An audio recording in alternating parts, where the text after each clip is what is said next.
Welcome, everyone, to the Goddess Vibration podcast. This is your co host, Allie. And this is Tiara. Today, we are going to talk about self sabotage. And I don't really know if people are aware that we've been programmed to self sabotage ourselves in so many different aspects of our lives. And I've self sabotaged pretty much my entire childhood, young adulthood, and even like mid adulthood. And it's honestly it's devastating. And what's crazy is that I don't think many of us are even aware that we are even doing this to ourselves. And I know that right now Tiara is going through that right now. I have been fortunate enough, and I'll kind of talk about how I have resolved my issues of self sabotage. And I know Tiara is navigating that right now. And I know that she wants to share her story about why she does it, why it happens, some of the signs, maybe the things that she wasn't quite conscious to, that she didn't even know that she was self sabotaging. And that's something that her and I have been working on, especially lately, because when you're in self-sabotage, you're stuck. And I don't think a lot of people realize that self-sabotage equals being stuck. And it's absolutely devastating because you don't even realize like the harm and damage that you're causing to your own personal growth. And it's just something that we want to open up the discussion and talk about today. Yeah, so I will say I've probably been self sabotaging my entire life since birth. And I want to start off by talking about a little bit about what it is, because I feel like there are multiple perspectives when it comes to self sabotage and what it can look like. But I found a definition on Reddit of all places from someone who broke it down really well just based on like my own experience and what I've gone through. I tried looking like on some of the psychology websites and I felt like the definitions were very, I don't know, very vanilla. And I was like, I feel like Too there's so much scientific, maybe? too scientific, very vanilla, and Right. not really relatable as an individual person who's going through it. So I'm just going to share what I find, in my opinion, is a good breakdown of what self sabotage is. In essence, it says it's the art. Art probably isn't the word I'd use, but let's just go with it. It's the art of undermining your own goals, dreams, and ambitions. It's a behavior that often leaves us wondering why we act in ways seemingly at odds with our best interests. And this individual kind of breaks down the different reasons why we self sabotage. So he talks about something here called the comfort zone dilemma, which I do want to share because I also think that this is a really strong component of self sabotage in some individuals. Basically, human brains are wired to seek comfort and familiarity, making stepping out of our comfort zone an anxiety inducing endeavor.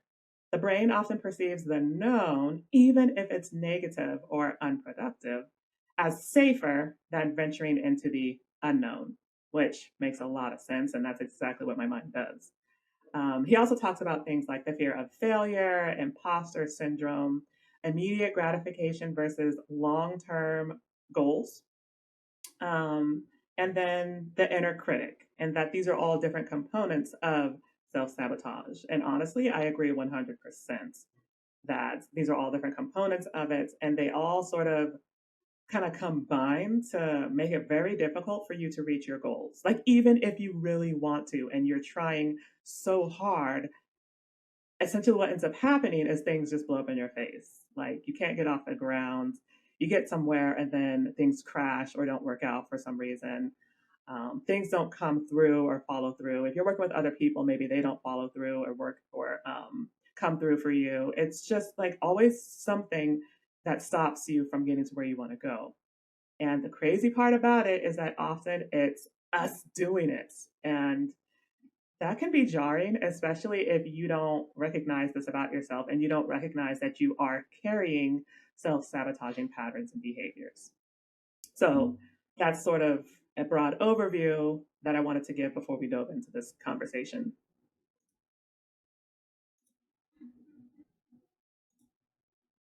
That's so interesting that you found that on Reddit. There's a lot of interesting stuff on Reddit. If you guys are just bored, there is some really, really interesting stuff. I mean, of course, there's a lot of ego and there's a lot of imposter, but you just got to know how to weed some of that stuff out because Tiara and I have found fascinating stuff on Reddit. And we actually, like, that's where I found our last topic, the dead internet theory. I found that on Reddit and then I was able to go down that rabbit hole. And the dead internet theory is just, like I said, with AI blowing up. You, Mm. you we are seeing it all over social media right now. Like it's gotten so good that people are just like, is this AI? Is this real? I can't tell anymore. It's gotten so good. I hate it so much. I hate it so much. And I see that stuff all over my TikTok. And I'm just like, I know that this is AI, but there's a part of my brain that like wants me to believe that this Exactly. is real. And I'm just like, no, I'm not doing it. This is AI. I know it is. Even if it doesn't say that it's AI. But yeah, Right. it's so aggravating because I really don't like AI generated content personally. I think it's deceptive and deceiving and misleading. And I'm just like, why would you want this type of content to be consumed by others? Like you're misleading people. I've never Right. understood AI content, generated content on social media. I do think we're going to move into a period where we actually finally get off our phones and we don't Mm. spend as much time on social media. And honestly, it's going to be the best thing for humanity, in my humble opinion. Oh, I agree. I agree. I'm just like, But that is how good AI is getting you guys. It's like, I'm just like, I see it all over comments. Like, is this AI? Is this real? How do you know if this is real? Because it looks so real and you good. don't. And Yeah. You don't. And like the ones that really bother me the most are like the found footage or the security footage yes. videos that look like you can't tell that they're not real, but it might be something outrageous happening. Like I saw one that was like a woman and her child being attacked by a bear, and then there was a dog that was protecting them, and the dog came out to fight the bear, and the woman was just like, "Oh my god, oh gosh, let me get my kid." So she goes and gets the kid, and then she runs and then trips and falls, and the baby flies in the air. And I'm just like, this is not the internet. This can't be the internet in 2025.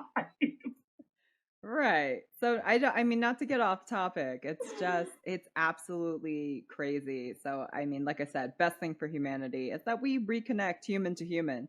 Hmm. And honestly, it would be the best things for our souls because the studies are out, like talking about how deadly loneliness is. And, Hmm. it's like, how do we combat loneliness? Well, we have to get out of our bubbles and we have to re enter society and we need to reconnect with people face to face.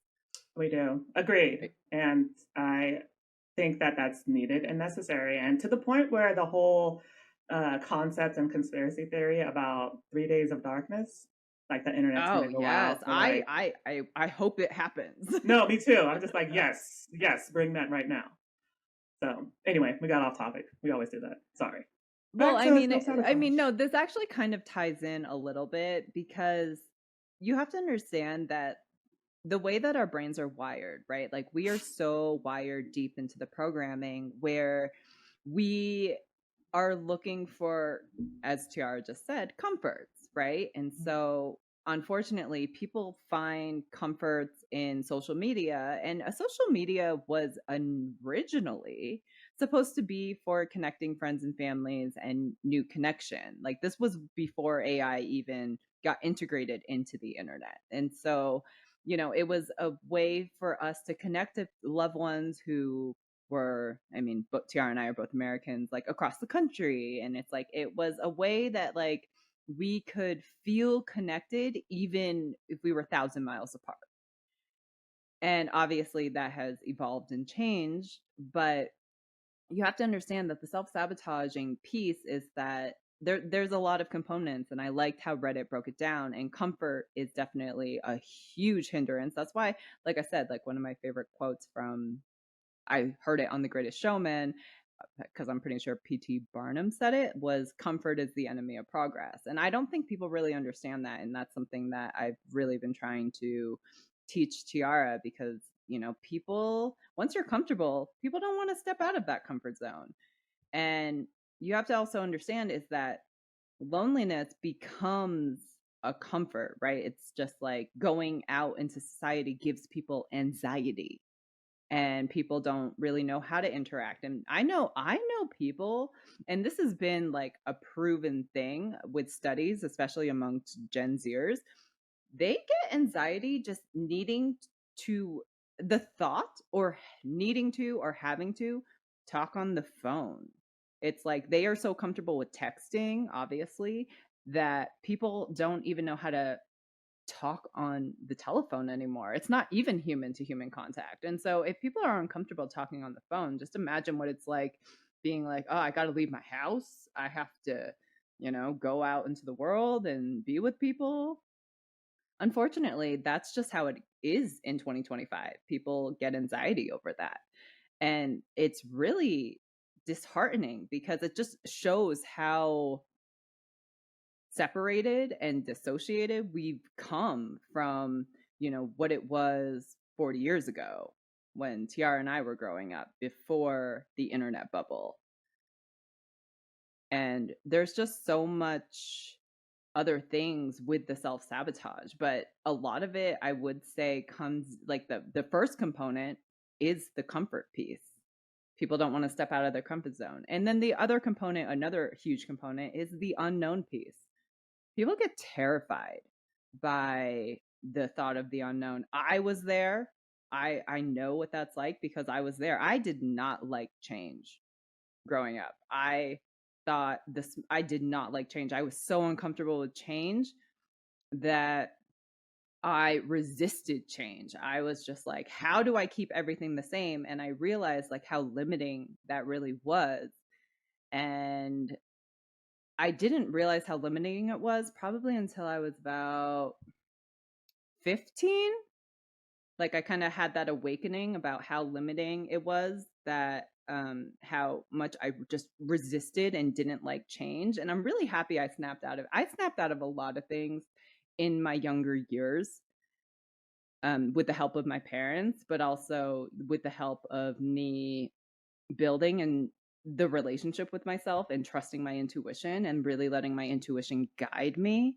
That has been a really huge component in also helping me snap out of things, because me growing up, I had a really weird childhood because there was things about my childhood that I absolutely loved, and there was things about my childhood that I absolutely dreaded and did not want to participate in. Um, there was a lot of things about the system that I was just so against. And for me, I would have to say that what snapped me out of it was embracing change, because I was just so unhappy with my circumstances that I was just like, okay, something has to change. I don't know what that looks like.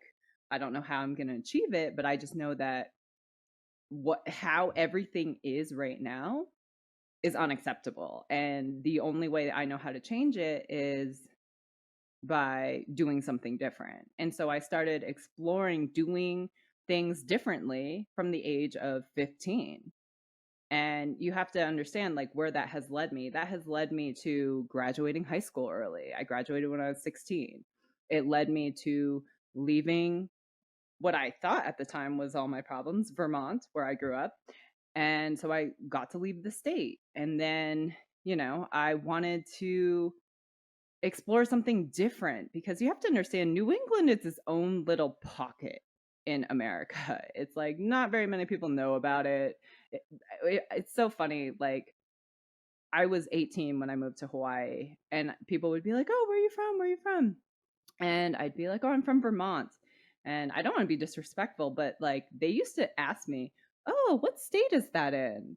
And I'd be like, "Well, it's its own state." It's its own state. uh, It's just New England. That's just how small of a bubble and a pocket New England really is. That like Americans, I mean, and Hawaii is its own, Hawaii is its own little bubble. But I mean, I have met people on the mainland, like even in California, that's like, "Oh, what state is that in?" And I'm like, "It's its own state." oh wow.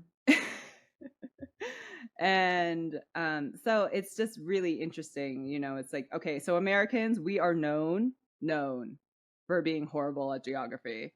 Terrible. Like I can vouch Terrible. for that. Yeah. No, Yeah, yeah, no. Like, oh, Americans can't name all 50 states. They can't name the capitals of those states. yep. Yeah, like I can't either. So I mean, like I vouch fully for that. yeah, no, I mean, I can because I learned it when I was 8.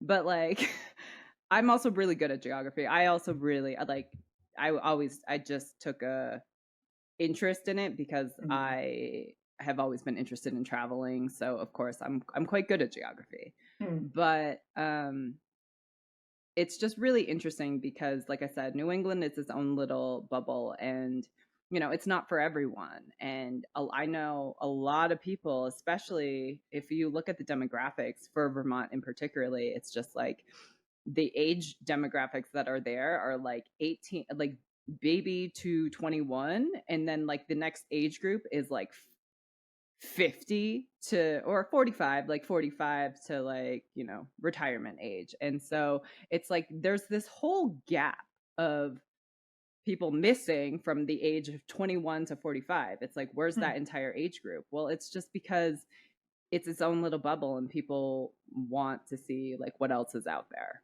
Hmm. in the world. And so I would say the biggest thing for really getting out of self-sabotage for me in particularly, well, there was a couple things, but the one that, because we're on this topic, the one for me was just wanting something different. And you have to want something different or you're not going to move the needle. And I don't think a lot of people understand that. Like a lot of people will sit around and wish and hope and you know, just say, I'm going to manifest something different from sitting on the couch at my home. I'm just going to throw it out into the universe and it's going to happen. Now, for some people, that really does work. And I commend those people. But that has not been the case for me. The case for me is no, I have to move. I have to have the movement. I have to make the steps towards those change to really, for the universe to respond to me and be like, you know what? Like, you're on the right path. And it's just so that's just kind of where I stand on, one of the ways, and we will discuss more as we go deeper into this, but that's definitely one of the ways is like you have to want it and you have to work towards it. And if you're not one of those fortunate people who can just sit on the couch and just say, I'm going to will this to me, I would love to meet some of those people because Right. I want to know your secrets, but that is not the case for most people. Agreed. Like, who are these people? Do they really actually exist? Um, Right. so, right. So, no, I'm in agreement. And, going back to this whole list from Reddit, one of the ones that I feel like was missing when it comes to what contributes to self sabotage is perfectionism and control. Like, he didn't have that on here. But I know for me that that's been a Hmm. huge component when it comes to self sabotage because you take it upon yourself to do everything, right? You don't trust the universe. The universe isn't going to get it done. I need to get it done, right? Like it's up to me. No one else is going to do that for me. It's all me and me and me. And then you have like this thing inside you where I'm a firstborn child and I'm also a victim of Mm. narcissistic abuse. So sometimes when you are in those dynamics, you develop, for whatever reason, perfectionistic tendencies which are designed to give you that sense of control, but also validate you, right? Like if everything I do is perfect and I can account for all the errors and make sure none of those are there, then I validate myself as this incredible, perfect being that can like do anything, right? Which is totally delusional, but we carry that subconsciously sometimes. Um, so I think that that's such a huge component because when you have such heavy-handed control on everything you do, all your behaviors, your choices, your actions, your decisions, like it's doesn't allow freedom for things, right? Like because then you decide that the decisions and choices are going to stick within this specific framework and box, and they're not going to go out of this, and that's very limiting. And so, it kind of makes sense that when you're operating in that space, that things are going to blow up for you or they're not going to work out the way that you perceive or want. Again, that's just one factor. And for me, I know that that's a really huge one, is releasing that sense of perfectionism and control, which for me comes from trauma and other things. And so, depending on the cause of the self sabotage, like at the subconscious level, you might have to dig really deep in there to like find the roots and then start reprogramming it. And that can take a lot of time. And I have decided to start working with a therapist to start unpacking some of this stuff just because I know for me, I need my handheld. So She does. I have a therapist I'm going to start working with. Ali has been very helpful as well. And then I have like some other things I'm considering that are more like esoteric, like subconscious stuff, like past life regression and that kind of thing. And I'm sort of like combining all these things to see if I can really make a dent when it comes to the blocks that are there. Just because for me, they're not just from this lifetime that, we know, they come from other lifetimes as well. So it's for me, that's what I need. And I would say that a lot of people, if you're struggling with self sabotage, perfectionism, and control, um, and or even if you know that you're a victim of abuse, narcissistic abuse, you're probably going to need specialized care just because that stuff is so damaging to the psyche. I don't know why it is, but it really is so destructive to the minds, the brain, the psyche, the way we operate. And I'm of the belief and opinion that it requires specialized, highly specialized care, particularly in the form of trauma support or trauma care, at least in my opinion. So, I am doing that. But another thing that I am working through is trying to get to the root of some of the negative thoughts. Because if you're a self sabotager, there's a good chance you have a lot of negative self talk, like a lot of negative self criticism, just Mm. a lot of like doom and gloom thinking, like you're anticipating the worst outcomes all the freaking time. Like, and the way you operate is in anticipation of those terrible outcomes, right? And so it sort of reestablishes that need for control and perfectionism because your mind's like, well, I know that this could potentially be this destructive and terrible. So I'm going to do more to control as much as I can to make sure that doesn't happen. And then it just ends up spiraling and not working in your favor ever.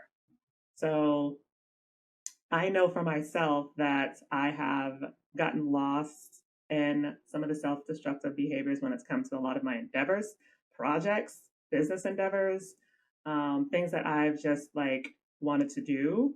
I've learned that I'm a very passionate person just by doing some of this inner discovery. And when you're a passionate person, you have a lot of drive, you have a lot of ambition, and you're very focused and determined, right? Because you're just like, this is what I want.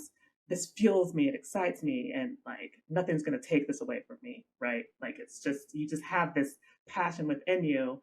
And I had that and still do.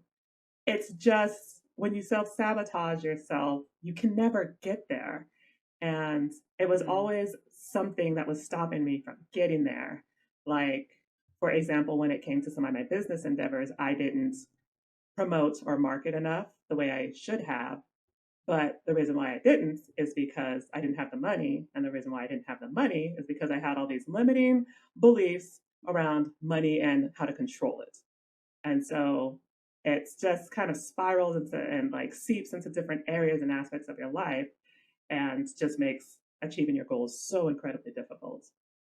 So I've been navigating that, still working on uncovering what a lot of this is and how to move forward beyond it. And as Ali said, it is going to require like really getting control of your mind and your thoughts and changing and shifting that. And that takes a lot of energy and time and effort. Like it really does. We're not here to like sugarcoat any of that. Like this is stuff you're going to have to do for years, which isn't a bad thing. That's not a bad thing. Like, as long as you catch it and recognize it and start building the self awareness, then you can start working towards changing it.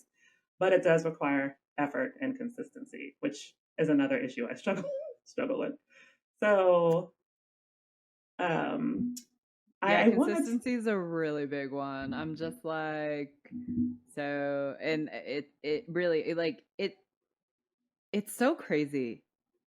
I'm gonna let Tiara finish that, but it's so crazy because like I don't think a lot of people realize that you look at like any successful person on this planet and they all talk about consistency and Mm, routine and discipline, and as long as you show up, mm, even if things don't go your way, if you still mm-hmm, show up. mm-hmm, And if you talk to any successful person, they say that. They're like, I showed up every single day. Even if I was tired, even if I heard no, even if I hit the roadblocks, I still showed up every single day. mm-hmm, Now, unfortunately, that rule doesn't apply for everything, right? It doesn't apply for every business venture. It's not going to apply for everything in life, but there is studies, scientific studies showing like how your life can change with that consistency, discipline, and consistency. mm. Yes. And I don't know if this is something that happens with other people who struggle with self sabotage, if the consistency thing is common. He didn't have it on this list, but it wouldn't surprise me if other people who do self sabotage struggle with consistency because it is a self sabotaging behavior to not continually be consistent.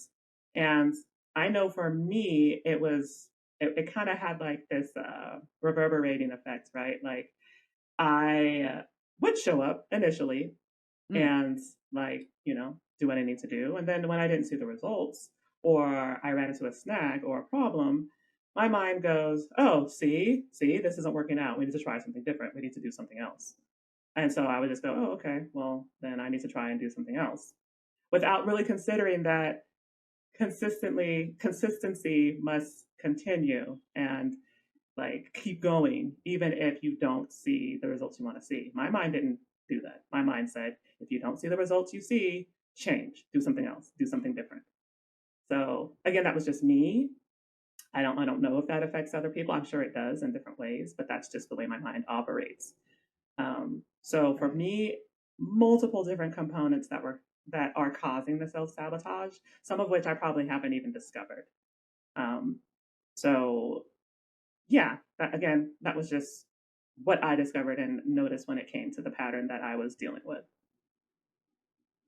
She has a lot of blocks, and that's part of the reason why we want to talk about this, because I think that a lot of people have so many blocks, things Mm, that, if anything, we just hope that from our personal experiences, you guys, like, if you're listening to this episode and if you just think about like yourself and think about any of your passions or ambitions or anything that you wanted to go after and just think like, I wonder why it didn't work out. Was it because I didn't show up enough? Was it just because it wasn't aligned? And that's a thing. And that's okay. It's like we're not meant to do everything. Like we're mm, not meant to be perfect at everything. We're not meant to, it's like we should try though, because by trying and having experiences is exactly how we learn what we like, what we don't like. It's like how I have said, when my father used to put me in all of the sports growing up, like he was just like, we're going to learn what you like, what you don't like, what you're passionate about. And it's like, it's not that I was against, I liked being an active kid. Like I was, Tiara was just like, dang, like you are an athlete. Like I didn't even realize like how many things you dipped your toes into, like, but you're an athlete. And I never even considered myself an athlete. It's just my parents instilled in me, you try everything once. It's like they wanted to keep me open minded. They wanted to keep me open to any new opportunity. They wanted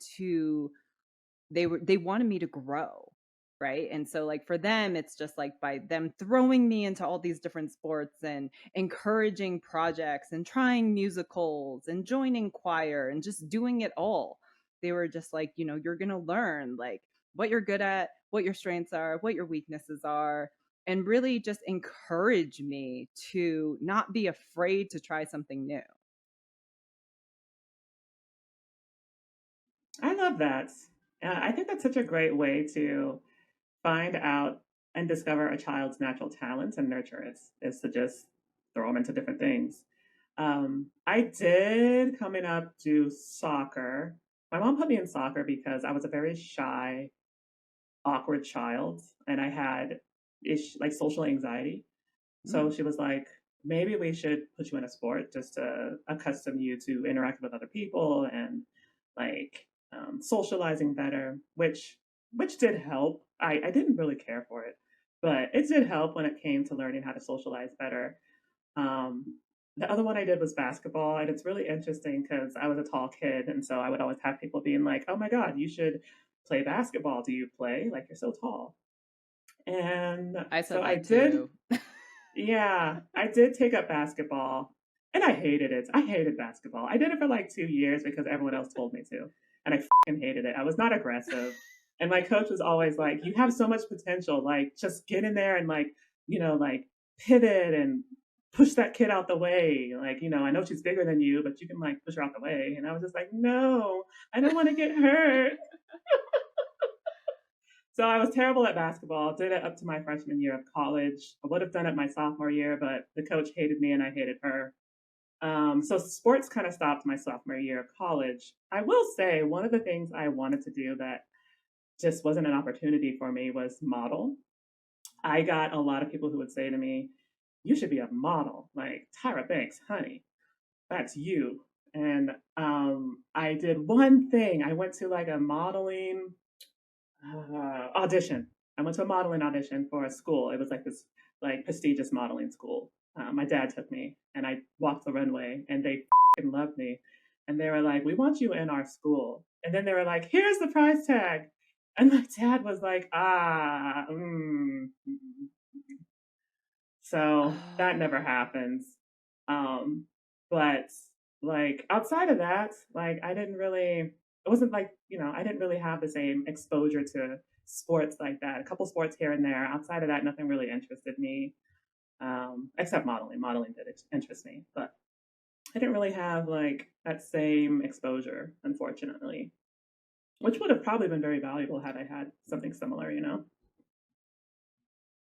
You want to know what? I'm actually happy that you brought up money because I do feel like money, especially in 2025, is a huge hurdle to get over, right? It's like, I know a lot of things that stop people is people are just like, well, I can't afford it. I can't Yeah, do it. And yeah. I know for me, one of the things, because my goal ever since I was a kid, like for as long as I can even remember, I was really fascinated with the world. I was really Mm, fascinated with the world outside of my tiny bubble as a child in Vermont. And I always said like from like again from the age of 4 or 5, like I used to go to my dad and I was like, I'm going to travel the world one day.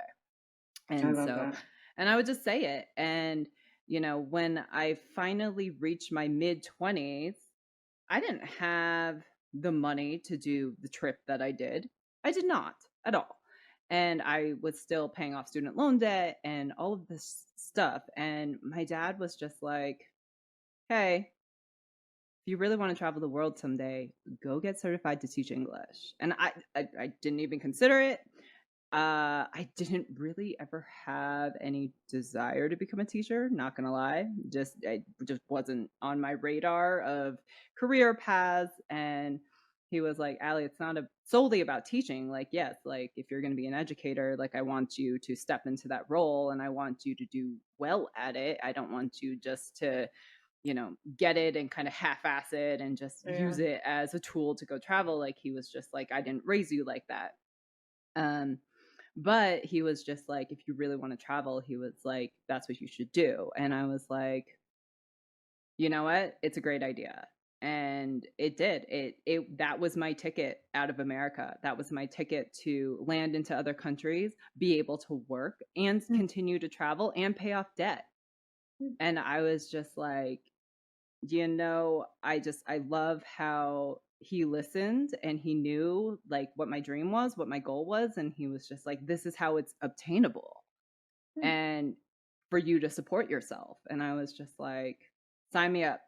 And so I went out to San Francisco. I had never been to San Francisco. Lived in San Diego, and I found a great school. And they do job placements, and yeah, I ended up few years later, actually many years later, I ended up going to Korea and teach English. And so, and from there, it's like I got tutoring gigs in other countries like Vietnam, and like I got like, it's just there are ways. It's like once you get that experience, especially teaching in a big country like Korea, then yeah, like other countries will look at you and be like, okay, so not only are you certified, but now you have experience and it's easier to get work while continuing to travel. And so you just have to get creative. Now, not gonna lie, ever since COVID, a lot of the rules have changed. Obviously, the financial stage has changed globally, economically.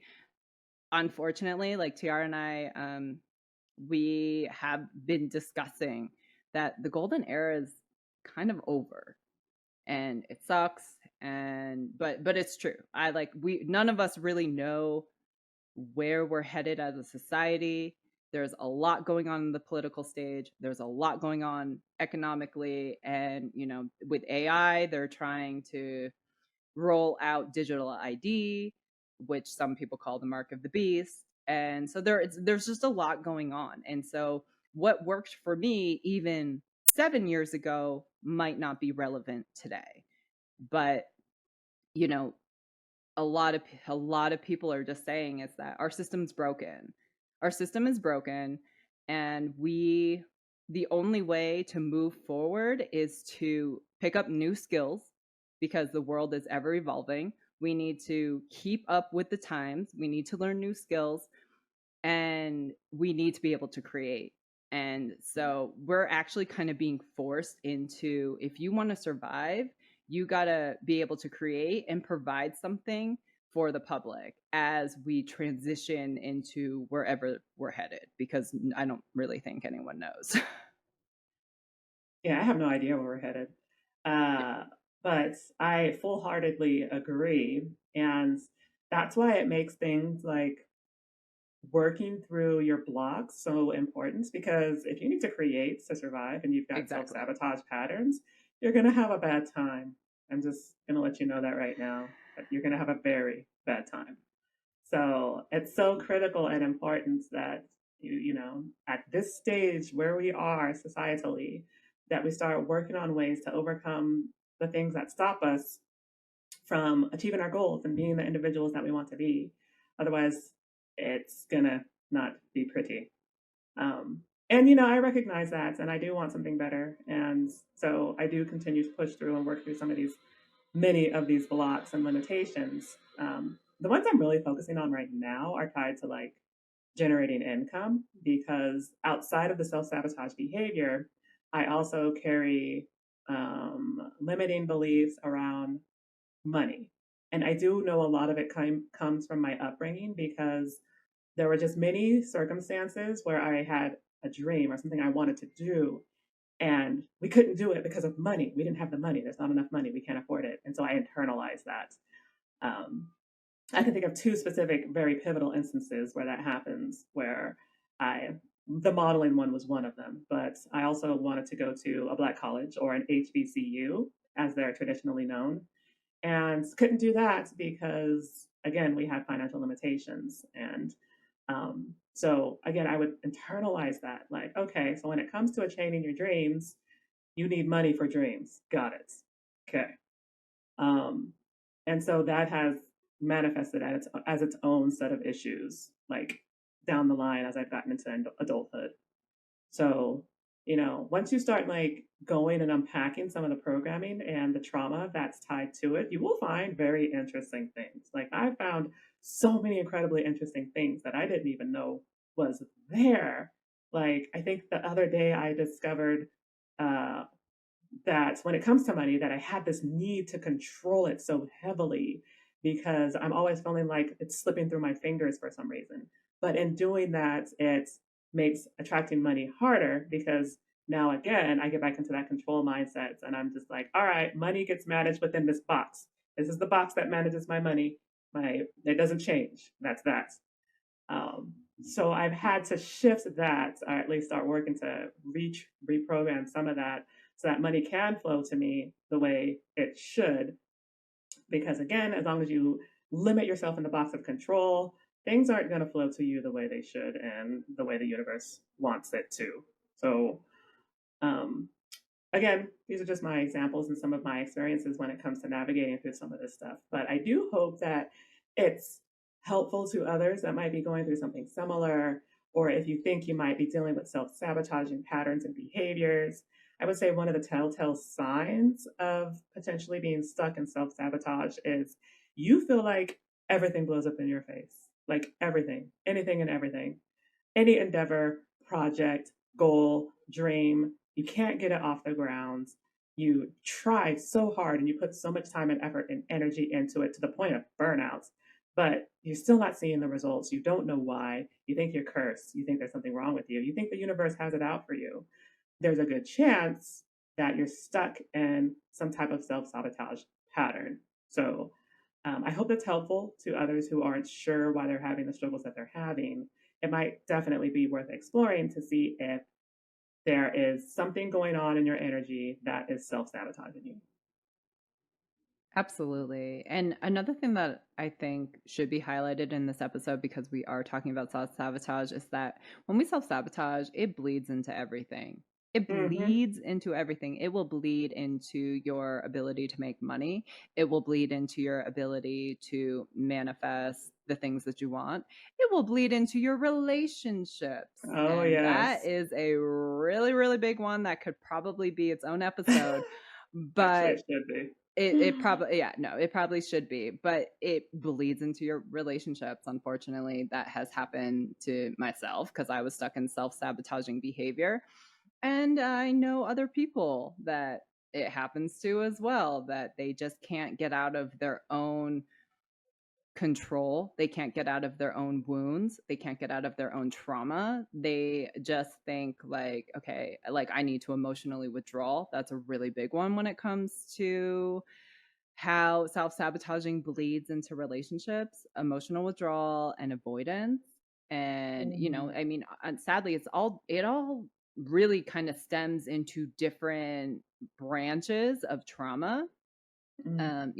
I've been exploring trauma more and more, especially through my clients and who I work with, but it bleeds into everything. It's like people just think like, "Oh, no, it just bleeds into this one channel." And I'm like, "No, it bleeds into every aspect of your life." And Mm-hmm. it's like I don't know if people really have that self-awareness to know like, "Oh my god, like this is affecting me manifesting a healthy relationship. This is stopping me from, making enough money to survive in 2025. It's stopping me from being able to create. It's stopping me from feeling motivated and getting that fire and that spark and the things that you need to get yourself out of, doubt, depression, hopelessness, Mm-hmm. all of those really deep sinking feelings that you just feel like there's no hope in the world. There's nothing there for me. There's no substance there. And Yeah. so it is really important to like be cognizant that it bleeds into everywhere. Yeah, and I do want to speak for a minute to that piece when it comes to self sabotage and like the hopelessness and the depression, because I do Mm. think that it can lead to that. And it did for me. Like, once I started realizing how things kept blowing up in my face over and over and over again, I became demoralized, where I was just like, I don't know why this is happening. I don't know if I'm just the most unlucky person on the planet. My mind does these things. Just bear with me for a minute. I don't know if it's because I'm cursed. I don't know if it's because I'm black. I don't know what it is, but like I can't get anything going and I'm demoralized. And now I'm just going to sit into a pit of despair and depression. And I did. And I was there for like a year. Um, Longer. Longer than a year. Yeah. Um, the worst of it lasted about a year, like the like where I didn't have the motivation or the drive really to do anything at all. And like I didn't really leave the house. I didn't really go and have fun or do anything. I would just like sit at home in despair on my phone scrolling most of the day and just feeling like, all right, well, I guess this is my life.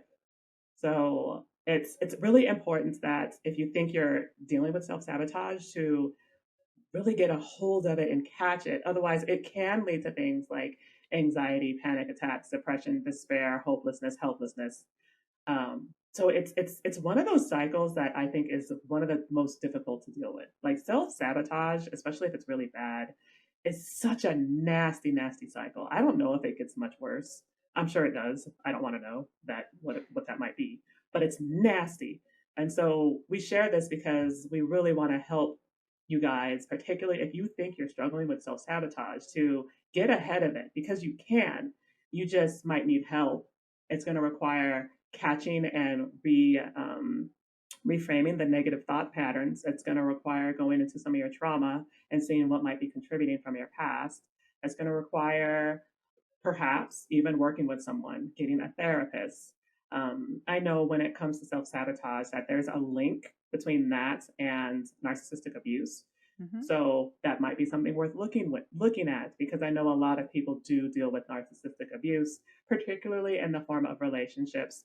For me, it was my upbringing, and also in the form of a relationship. And we internalize the experiences from our upbringing and from relationships too, and so that could be contributing.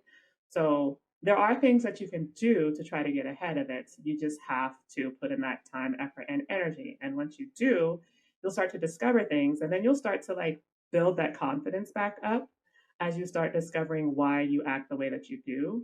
And then as your confidence grows, you can start re-examining your goals and what drives you to achieve them.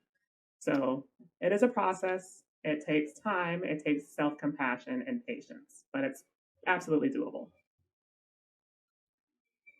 I actually want to touch upon this because I think that there's a lot of truth to this. And I know I have said it in previous relationships. I know Tiara recently said it to me. And we, because, okay, I'm just trying to figure out where I want to go with this. But what I find really, really interesting, oftentimes, us children end up marrying or finding relationships that carry a lot of traits from our parents.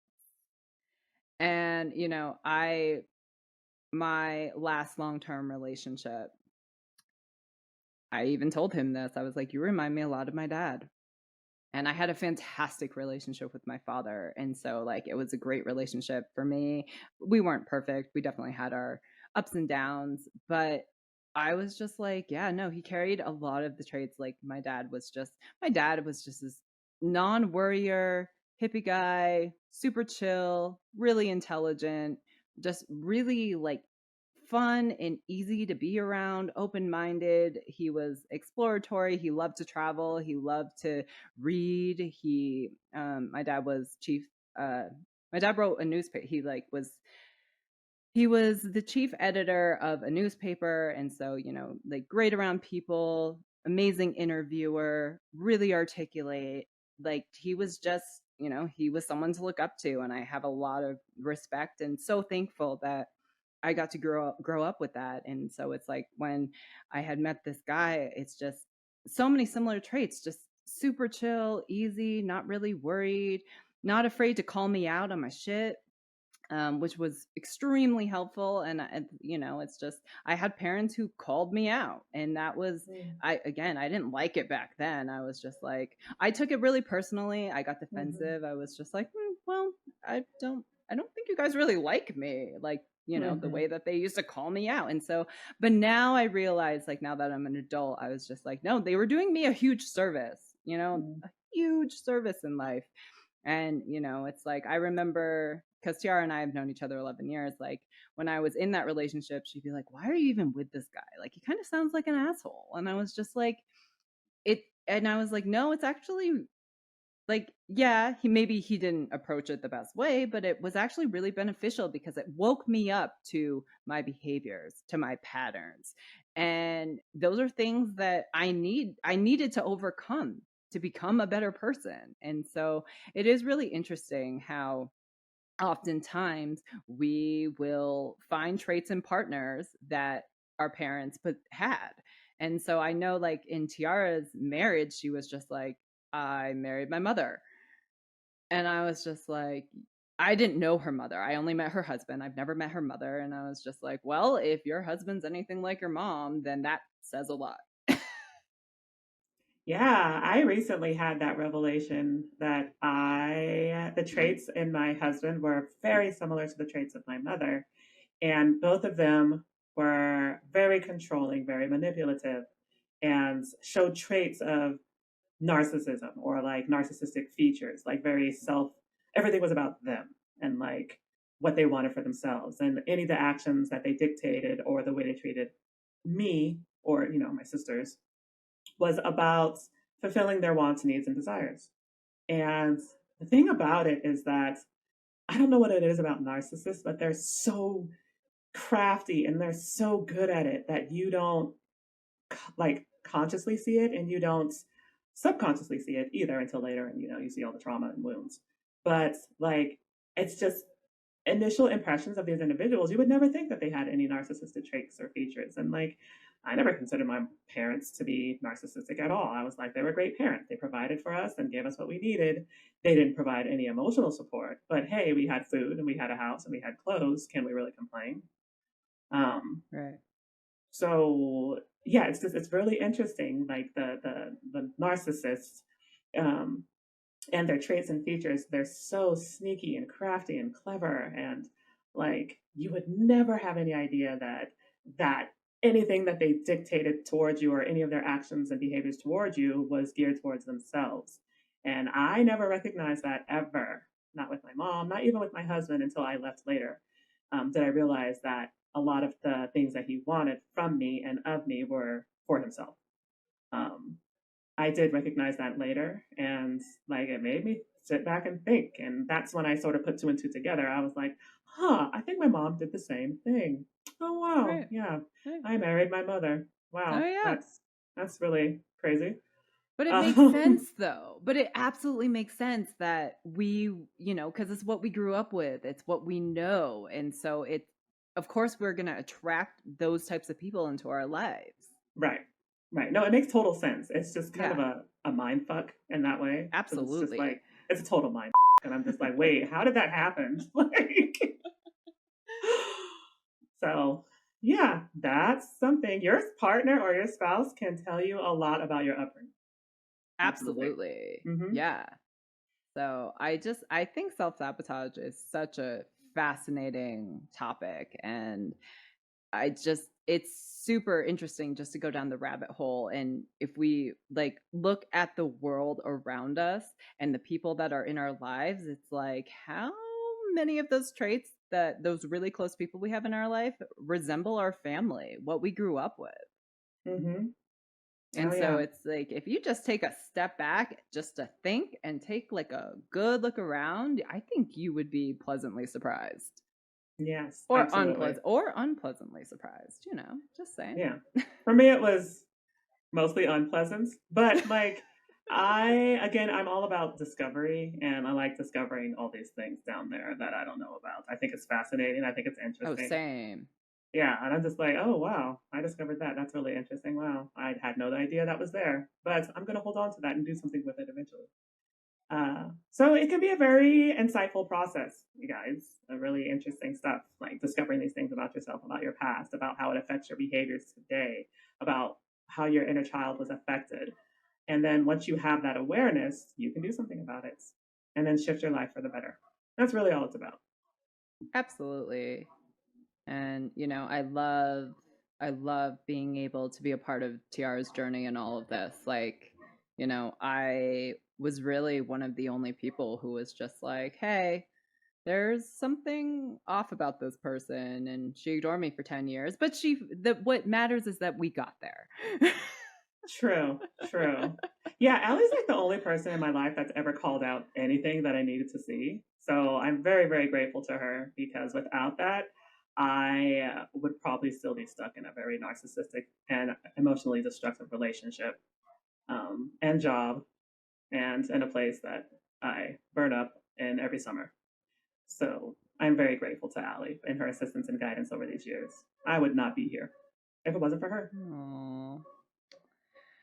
So if there's anything that you guys can take from our dynamic and friendship, it's like, I have realized, especially with the way that society has evolved with social media, like how incredibly rare and special it is for someone. Like when people say, like, how long have you guys known each other? And we say 11 years, people are in shock. They're just like, I don't even think I am still in contact with someone that I knew. Like, I don't think I am in contact with anyone that I've known for that long that Hmm. has our bond. And I think it's really, it's really special, and it's really important to, find the people that, like, you can be authentic with, that you can be honest with, and know that it's like, I mean, her and I don't have always the funnest conversations, but like she knows that it's coming from a really good place. And that's something that a lot of people just, if you have a friend like that, hold on to them. It's like, I mean, obviously, if it's abusive or if it's narcissistic, then don't hold on to that person, clearly. But I mean, if you know that it's like, if it's a person that you know and you trust, then hold on to that person, because you know it's coming from a good place, like a place that's like, I'm bringing these things to your attention because I want you to heal or be a better person, or, help you be a part of this journey to help you, really elevate yourself.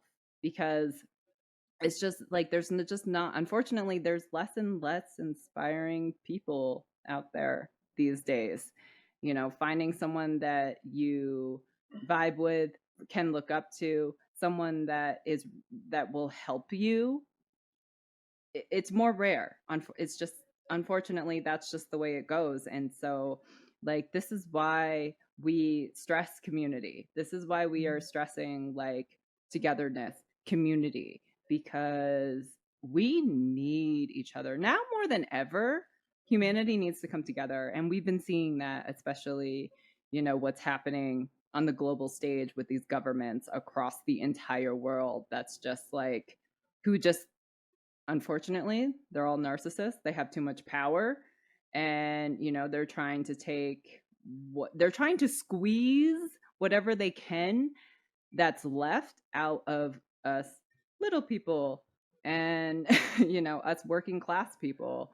And I mean, it's in your face. It's like, I mean, if you're in a bubble, good for you. But if you're not in a bubble, and if you're awake, Tiara and I have often said this, like, you can't unsee it. You can't unknow what's happening in the world once you're awakened to it. You can't just go back into ignorance is bliss and, oh my God, I'm in my bubble. No, no, you can't. You just can't. And Yeah. that's what's happening. The awakening, the great awakening is happening. And people are finally waking up, and they're just like, whoa, we've been lied to our entire lives. Everything's a Yeah. lie. And you Yeah. can't unsee it. So now we need to take this energy, and we need to take this momentum, and we can't let what's happening happen. Yes. And I wanted to add just a little bit when it comes to finding people to hold on to. There is value in finding someone who will call you out on your shit and on your Oh, yeah. destructive behaviors. Like, I've never had that. And that is so immensely valuable. Like, I know we all hate that in theory because Oh, yeah. we don't want to be like told, like, hey, you've got this problem that's affecting me and everyone else, and you're an asshole. But that's valuable sometimes. Like, I'm not gonna lie. Like, and again, as I said, I've never really had that. Like in my family, if you've got destructive behaviors, we're gonna laugh at you and ignore you and move on with our lives. But to have someone say, hey, I'm calling you out on this destructive behavior of yours because look how it's affecting everyone, that's huge. So I think it's important to see the value in that and not take it as judgment, value judgments, and personal, which I Mm. know is really hard. That's so hard. And I still struggle with that too. But there is so much value in that because you're not going to really get that from a lot of people. And that could be key to helping you unpack some of the destructive patterns that you're carrying. So I just wanted to throw in that tidbit because I've found so much value in that for myself. There is, because again, how are you going to know that you even carry these destructive patterns if no one I points know. it out to you? Right. I don't know. I have no idea. Exactly. That's why I'm like, that's value in it because I have no idea. So yeah, Right. that's huge to me. I just think that's huge. Yeah. So, you know, Tiara and I have been through a lot. We've been through a lot individually. We've been through a lot together. And, it's I've just been fortunate because I've had it my entire life. Even though I didn't understand it back then. I understand it now. Took a while. But, it's interesting because it's like I've said to Tiara, not to blast her age, but Tiara hasn't had the opportunity to work on it her entire life. She is now basically at the age of 40 unpacking 40 years worth of stuff. And she's just like, It's so much. I wish I would have had it throughout my entire life, starting from childhood like you did, versus starting at the start line at the age of 40, unpacking 40 years worth of trauma. Right. Right. And that's not for lack of trying. Like, because I awakened in 2019 and I set off to try to like start some of that work. And then I But got she was stuck in on the the, way different path. yeah, I got stuck in like the whole false ascension thing. And then like ego came into play. And then all the patterns were still there that were destructive that kept me from going the direction I needed to go. And it's just like, there was just so much to overcome. Um, so yeah, at the age of 40, I'm unpacking 40 years worth of stuff. And oh my God, you guys, it's so much. I'm just like, there is no way I'm going to make a dent in like 1% of this. So that it's a lot, but I think if you can get the momentum going, at least Exactly. maybe in another lifetime, if you get that opportunity, you can pick up the rest of it. Who knows? Who knows? So, no, I'm Yeah. just like taking it day by day. So if any of you guys are stuck, then, I hope you guys can take some of our personal experiences and kind of use our personal experiences as like a benchmark and just kind of like look at yourself and see like if you are a self-sabotager, how it bleeds into your daily life and how it bleeds into your relationships and how it bleeds into everything. Because again, if you have control issues, if you're a perfectionist, if you carry tons of anxiety, if you are too stuck in your comfort zone, if you are that terrified of the unknown, if you're that terrified to look at yourself, those are all self-sabotaging traits and behaviors. And unfortunately, if you're stuck in that cycle, not a whole lot's going to happen in your life. Like things are not going to improve. Hmm. Agreed. Agreed. So we just want to thank everyone for joining us, and I'm so excited that we're finally like recording our faces. And we went years not doing it, but now we're here. And yeah, we are really passionate about wanting to help the collective. We want to see the collective rise and overcome all this dark shit that's happening on the planet right now, because it's dark. No one can deny that it's dark. Yes, it's very dark, but we are here to support you guys if you need it. Our new website is up. It's www.goddessvibrationpodcast.com. It's got some interesting stuff on there, and it's got a breakdown of all of our recent episodes. Our contact information is on there. So if you have any thoughts or ideas, or even if you're just like, hey, I could use a little advice, shoot us an email. We'd be happy to help. Yes. So thank you everyone for tuning in, and I hope everyone has a fantastic week. All right. Take care, you guys.